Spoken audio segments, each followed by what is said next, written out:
يا صباح الخير، ازيكم حبايبي؟ عاملين ايه؟ ان شاء الله النهارده هنعمل البان كيك بطريقه سهله وبسيطه ومقادير موجوده في كل بيت. بس قبل ما نبدا في الوصفه ما تنسوش الاشتراك في القناه وتفعيل زر الجرس عشان يوصلكم كل جديد. نقول بسم الله ونبدا في المقادير. معانا هنا بيضتين، معايا نص كوبايه سكر، نص كوبايه زيت، كوبايه ونص من اللبن، او عايزه كوبايه لبن ونص كوبايه ميه مفيش مشكله. معايا كوبايتين من الدقيق، معلقه ونص بيكنج باودر، وكيس فانيليا. طبعا المقادير ديت حابين تقللوها نص مفيش مشكله، يعني اللي شايف الكميه كبيره يقدر يعمل مثلا بيضه، ربع كوبايه سكر، ربع كوبايه زيت، وهكذا يقلل النص. تعالوا باذن الله نبدا الطريقه. طبعا اول حاجه هننزل بيها بسم الله البيضتين درجه حراره الغرفه، ومعاهم الفانيليا. نزلنا برشة الفانيليا وهنضرب كده مع بعض المكونات دي. بسم الله، نضرب كويس.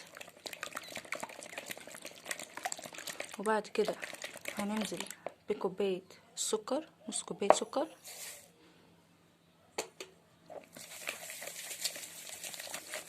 نضربهم كويس، ندوب السكر في قلب البيض.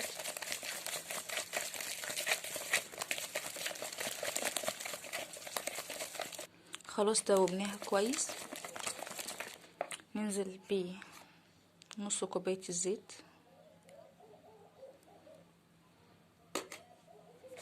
بسم الله، نقلب. بعد كده اللبن،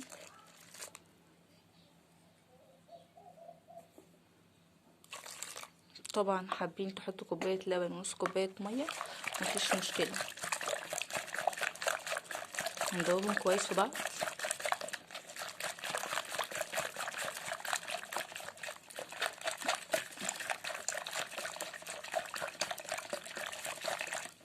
بعد كده هننزل بالدقيق، بسم الله، ننزل حبة بحبة. انا مش هحطهم كلهم، انا هسيب شوية كده، هشوف لو احتاجوا هحطهم، ما احتاجوش خلاص. هنقلب بسم الله. وطبعا معاهم، معلش نسيت، البيكنج باودر. هنقلب كده بسم الله.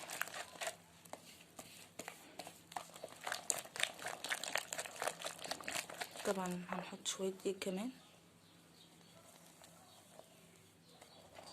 حبة بحبة عشان ما يطلعوش كتير. اهو ضربنا فيه كويس. طبعا سيبنا حبة دقيق دي عشان مش عايزينها، احنا مش عايزينه تقيل قوي ولا خفيف، يكون متوسط، حجم متوسط اهو، لا تقيل ولا خفيف. نقلب كويس عشان كل دي يدوب فيها.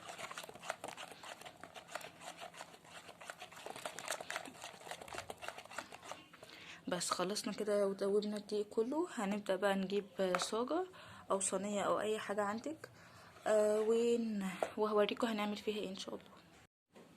انا حطيت كده ذرة من الزيت، هلف بيها بالفرشة كده في قلب الصاج او طاسة او صينية او اي حاجة عندك كده.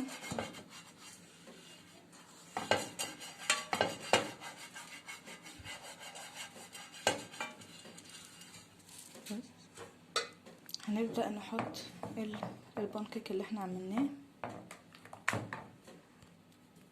حطينا اول واحدة، هنحط التانية. بصوا لما حطيتهم تعملهم طبعا بالحجم اللي انتوا عايزينه، سواء صغير كبير زي ما انتوا عايزين. بصوا بدأت تعمل فقاقيع اهي كده، بدأت تستوي. ولما بتعمل كده وتغير لونها خالص كده معناها من تحت استوت، وهنقلبها. ولما نقلبها نسيبها بس ثانيتين 3 وبعد كده هنطلعها. بصوا ما شاء الله مش بتلزق خالص وبتطلع بكل سهولة. بسم الله،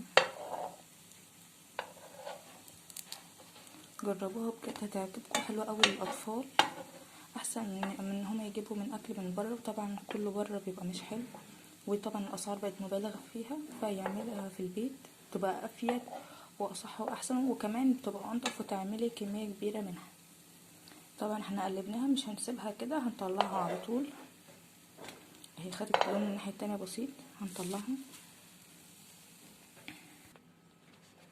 كده شكلها. طبعا انا بحط بالكبشه، بس انتي ممكن تعملي ازازه والغطا بتاعها تقطعيه كده بسكينه ولا اي حاجه خرم رفيع خالص، وتحطي العجينه فيها وتعمليه بالشكل اللي انتي عايزاه. كده احنا حطيناها اهي، بدات تعمل فقاعات اهي، هتغير لونها بقى وكل يعمل فقاعات. بعد كده هنقلبها على اليمه التانية زي اللي باقي، نخلص الكميه وارجع لكم تاني. ورجعنا بعد ما خلصنا الكميه. بصوا ما شاء الله عملت كميه قد ايه. وطبعا ممكن تعملوها بالشكل دوت اللي هو الحجم الكبير.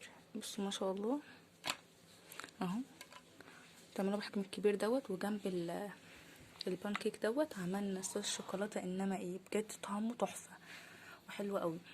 ان شاء الله هنزل لكم الوصفه بتاعته قريب. بجد البانكيك بيبقى معاه حلو قوي مع الصوص شوكولاته او اي صوص انتوا حابينه. طبعا تقدروا تلعبوا في المكونات ديت بقى بطريقتكم، يعني ممكن تحطوا صوص شوكولاته، صوص فراوله، صوص كراميل، اي صوص انتوا بتحبوه. وممكن تاكلوها كده عادي، ومعها بقى فراوله، موز، اي حاجه، برتقان، اي فاكهه انتوا حابينها موجوده عندكم في البيت، مش لازم تشتروا يعني.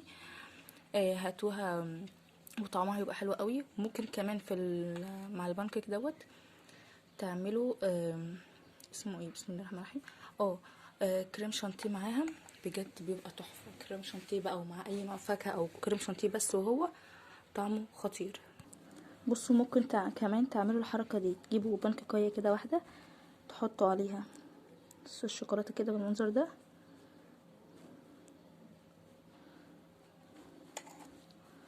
وتقفلوها بواحده تانية، تعملوها كأنها ساندوتش وتاكلوها بالشكل ده. بسم الله،